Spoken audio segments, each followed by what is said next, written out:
me get the timer screen up for 3 minutes. And today is Friday. That's right, it's Awesome Friday. And today is the 20th of January. Got the first post. And this is my yoga practice. Starting off quickly with a fourfold.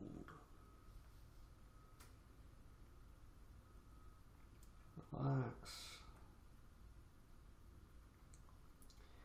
Feel some space between the vertebrae, especially the low back and the neck.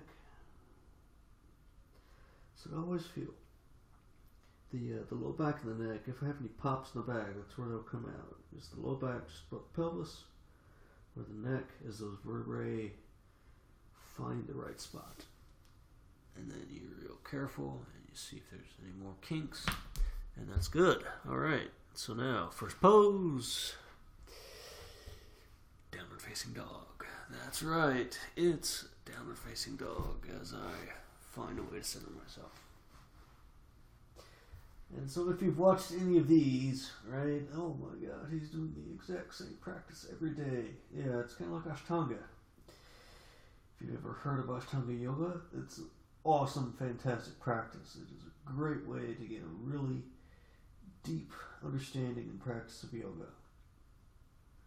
And with Ashtanga yoga, you do exactly the same thing every day. It's some far different poses than what I do here. And you don't hold the poses for 3 minutes. You just hold them for 5 breaths, most of them. There we go. Feel that manipulation of the spine. And Ashtanga yoga is awesome. One thing about Ashtanga yoga is you do full practice and you hold everything for 5 breaths, and they're nice, slow, deep breaths. It takes forever to get through an Ashtanga practice. By forever, I mean like an hour and a half, 2 hours to get through the entire practice. And so if you've got that amount of time to burn in a hole in your pocket, yeah, do it. Awesome. I don't have that kind of time. I get about half an hour every morning at about 8 a.m. That's my practice. And if it doesn't fit into that, it's just not part of my practice. So, and that's why I pick just a few poses. I hold them for 3 minutes each, so I can get really good at those poses. And then as I start to get really good at those poses, I try and add something new to it. And it takes a while. It is not instantaneous. It takes weeks, months to get better at poses. Especially poses where you're doing a deep stretch that you don't hold all day long. Right?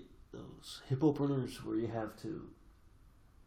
hold the hip opener, right? And you're holding the muscle in a place that you do not, that the muscle normally does not go during the rest of the day. It takes a long time to get that muscle to stretch, as in weeks, months. But that said, it only takes weeks and months. It doesn't normally take years. So, fun stuff. You feel the shoulders, feel the legs,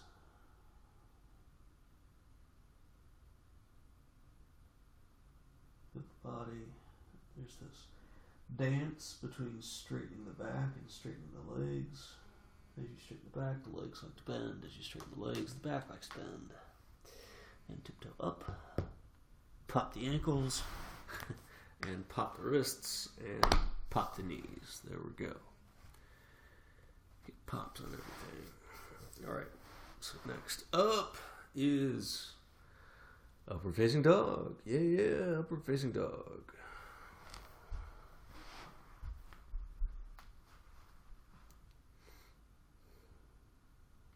Go get the feet to the back of the body, get the hands towards the feet, and waiting for the low back to get into place. And yeah, it looks like it's already in place, right? Not much you can tell there.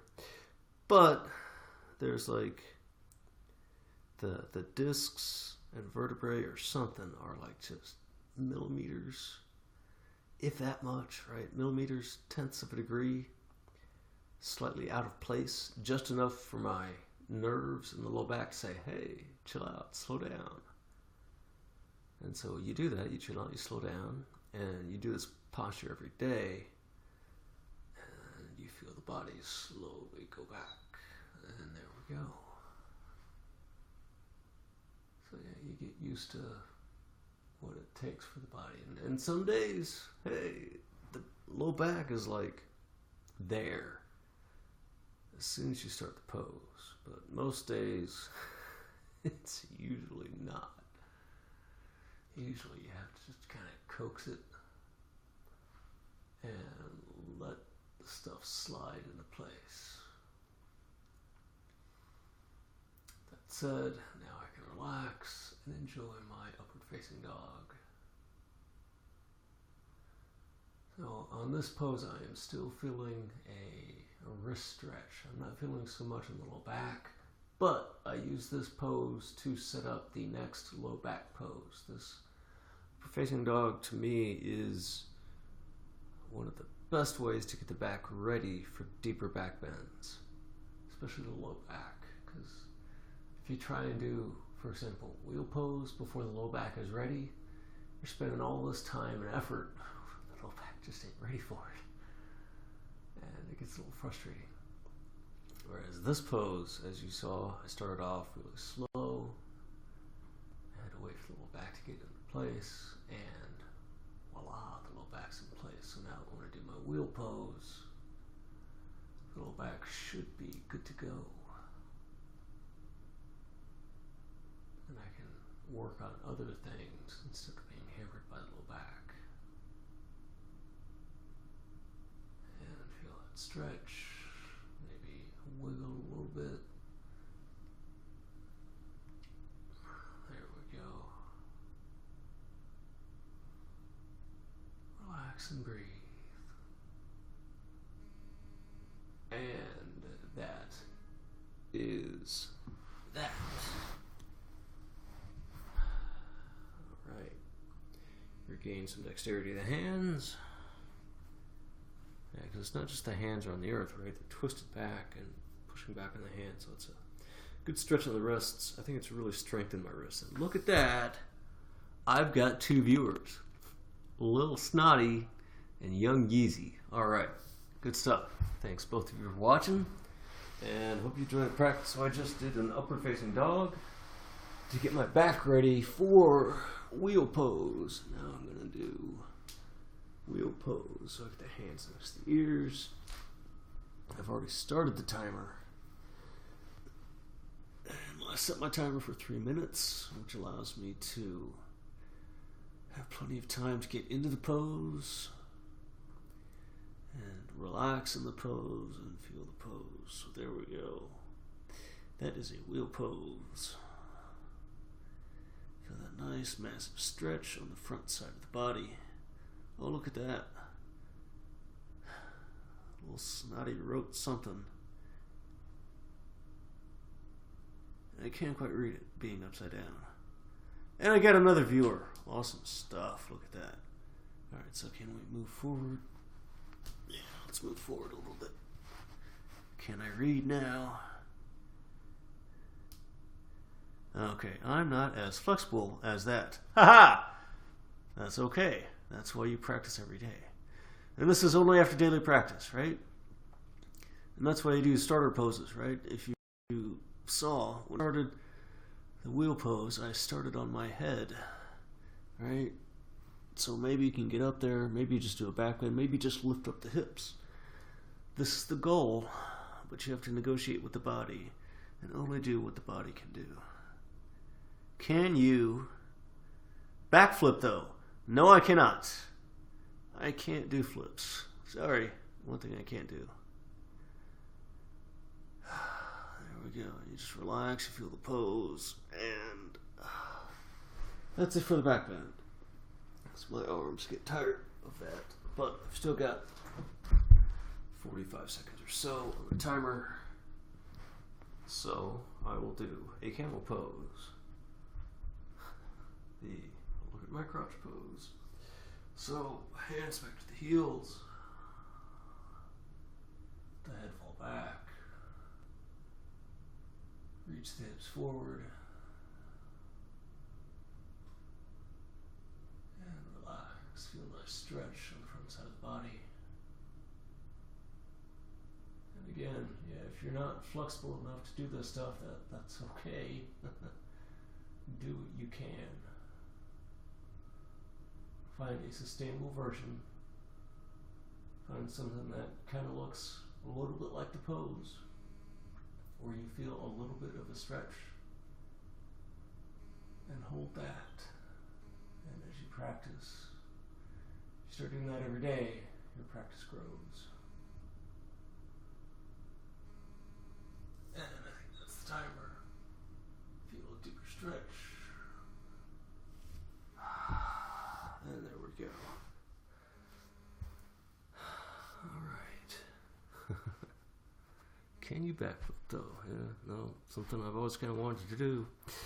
But it's not part of my daily practice, so. Alright, next up. I've done the back bends. Now, hip opener. So yeah, you'll get a kick out of this. Spider-Man, that's right. Today is the 20th. So I start with the right leg first. That's my left foot, right? Get myself properly positioned. Wow, that right toe, right big toe, got a cramp, right there.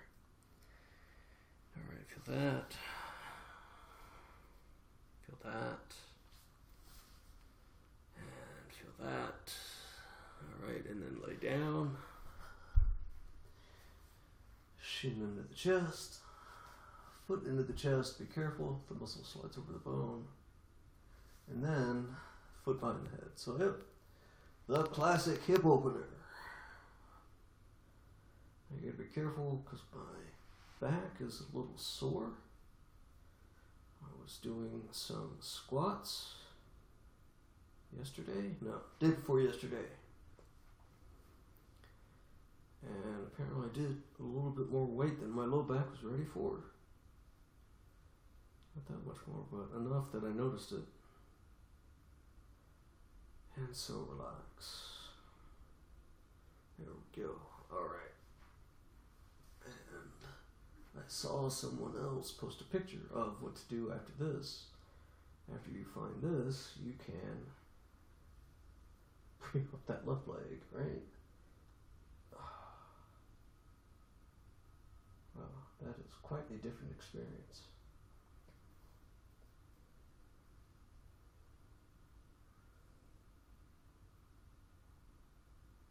And relax.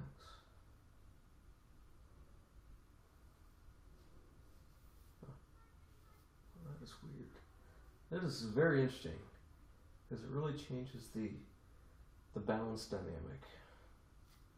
And so let's try this again. So we're about to look back once. So this actually stretches out the hip more.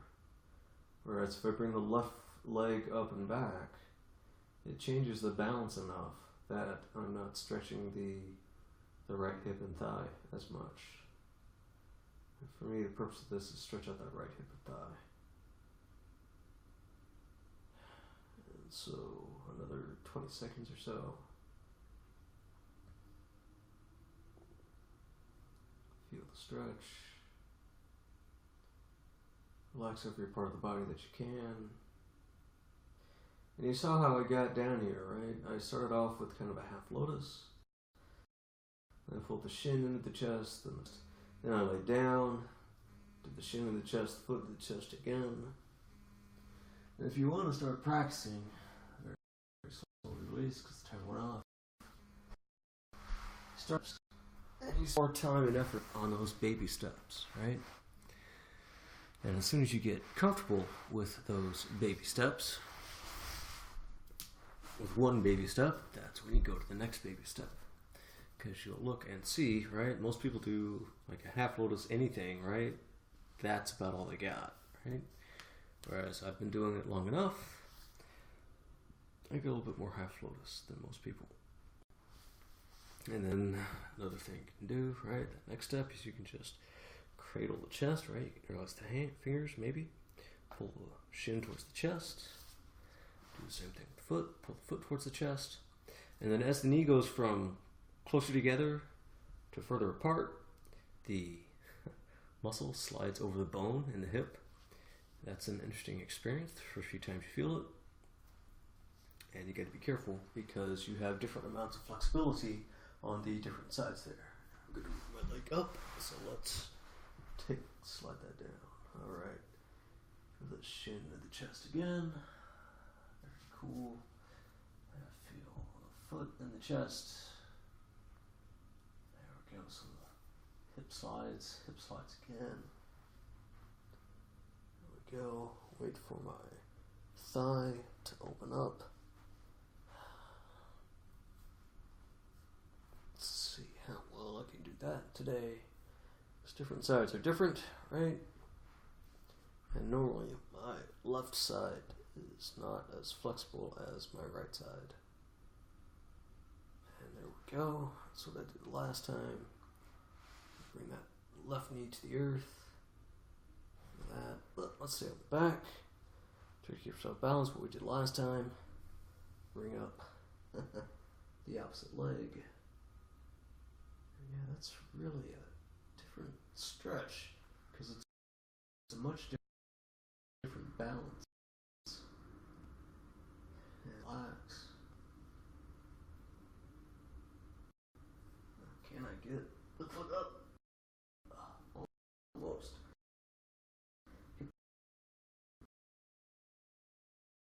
Almost. That's from my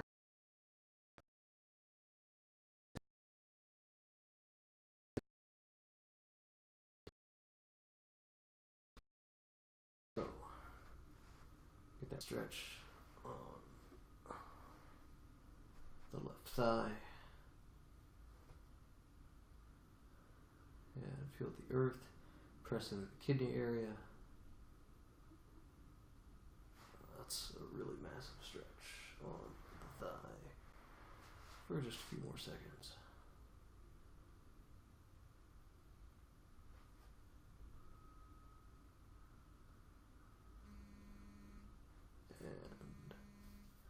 And that is that. There we go. Well, that's really cool. Yeah, I saw someone else's YouTube channel where they have a bunch of yoga videos, and one of their cover page photos was the person with the foot behind the head and the opposite leg up. So that's pretty cool. All right.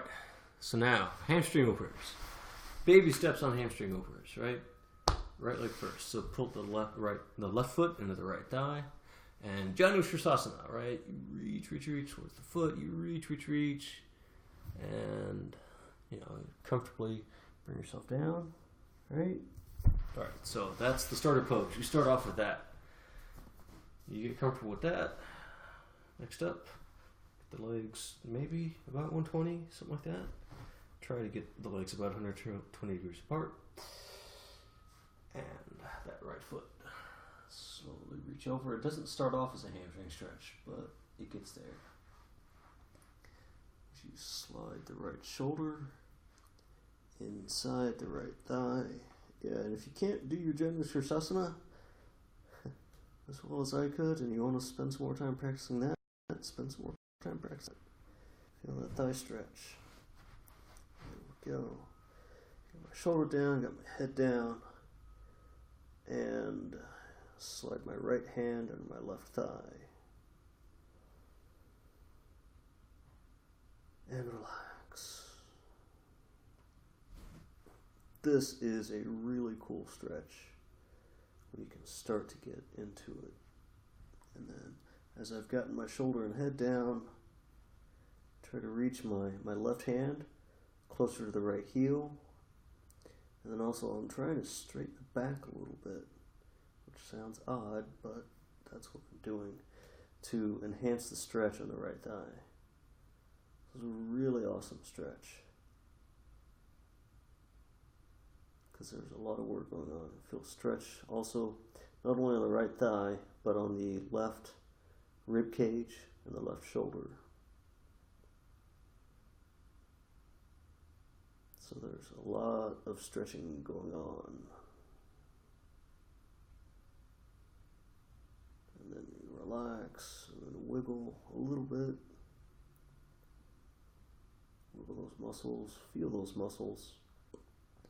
So one of the cool things when you start to get deeper and deeper into the pose, even if you're not so deep in the pose, but as you hold your pose at a sustainable position, a place you can hold it all day long, and you start to pulse the muscles, activate the muscles, and see what it feels like to activate those muscles in an enhanced pose. Feel that deep stretch and activate the muscles. Find just a little bit more space. And then relax.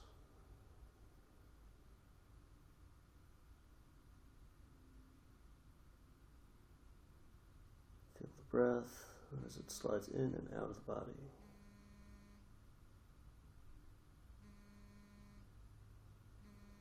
And that's it for that. Yeah, super awesome pose. But it really, it's pretty extreme on the low back. So when I sit back up, I gotta take a moment to let the low back recenter itself. Yeah, especially that left side since I was stretching over to the right. All right, next side, next up. Starter pose, Janushirasana. So yeah, you got left leg out, right foot close to the left thigh. It doesn't have to go all the way in. It can go all the way in. It's your practice. And just get close because the main thing you're focusing on is that left hamstring.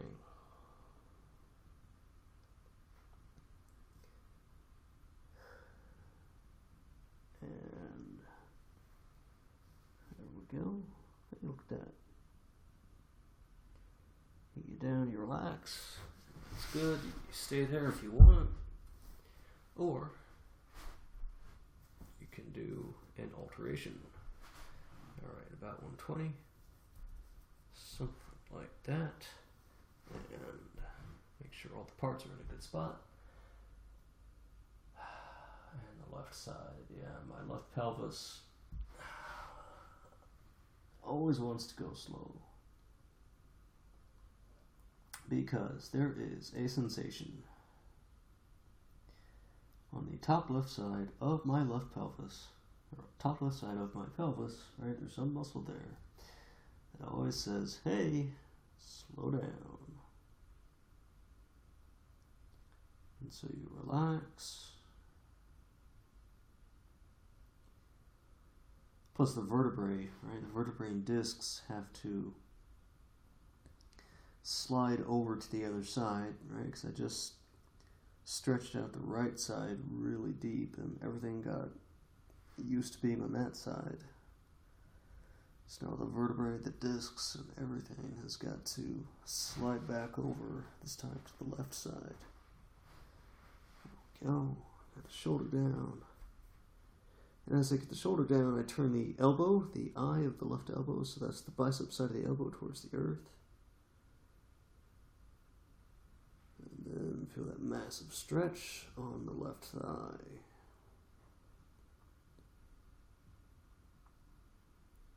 As I try and relax the pelvis at the same time.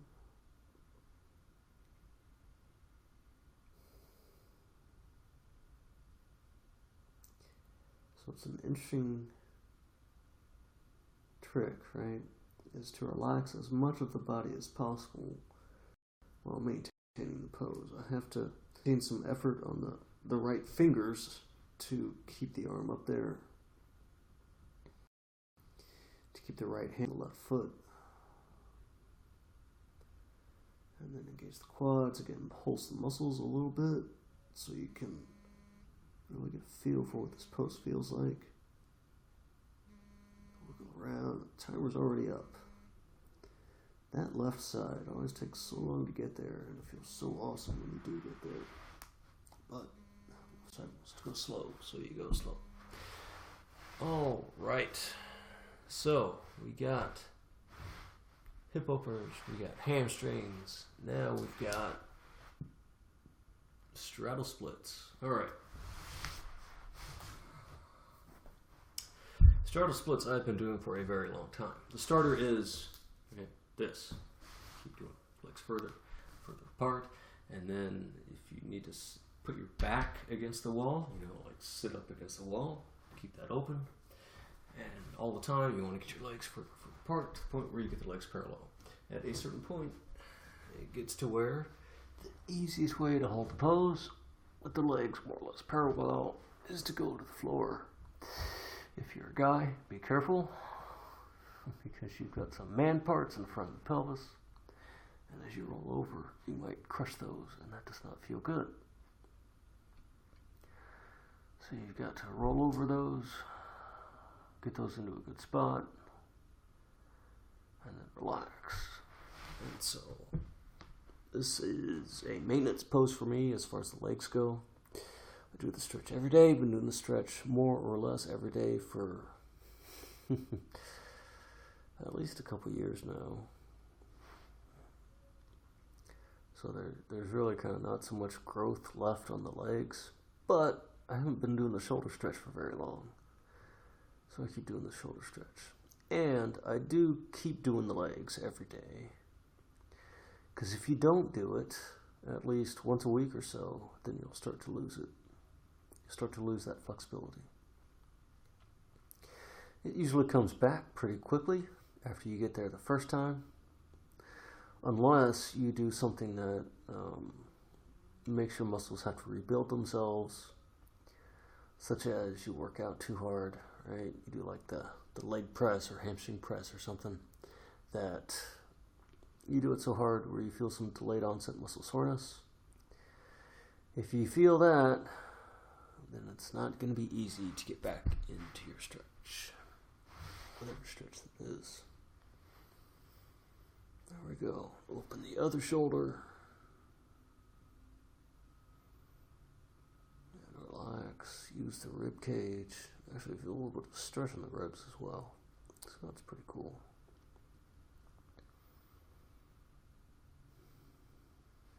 Yeah, and it's not a twist, right? I'm not trying to twist. It's actually pretty cool. I'm trying to open the shoulder, or stretch the shoulder, the deltoid.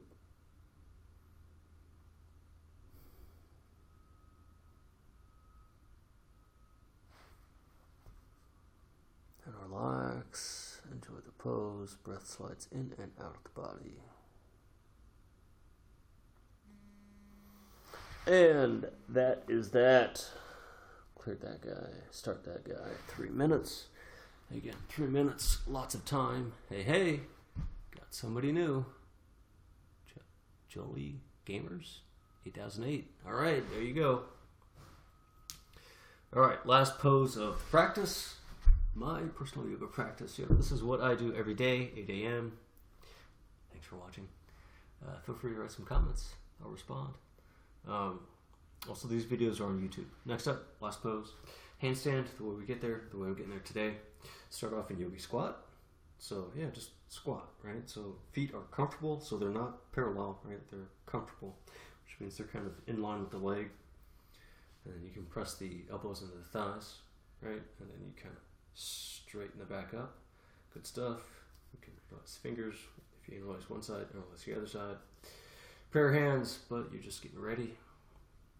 Hands down, middle fingers, the angle between the middle fingers, about 90 degrees, maybe a little less than 90 degrees.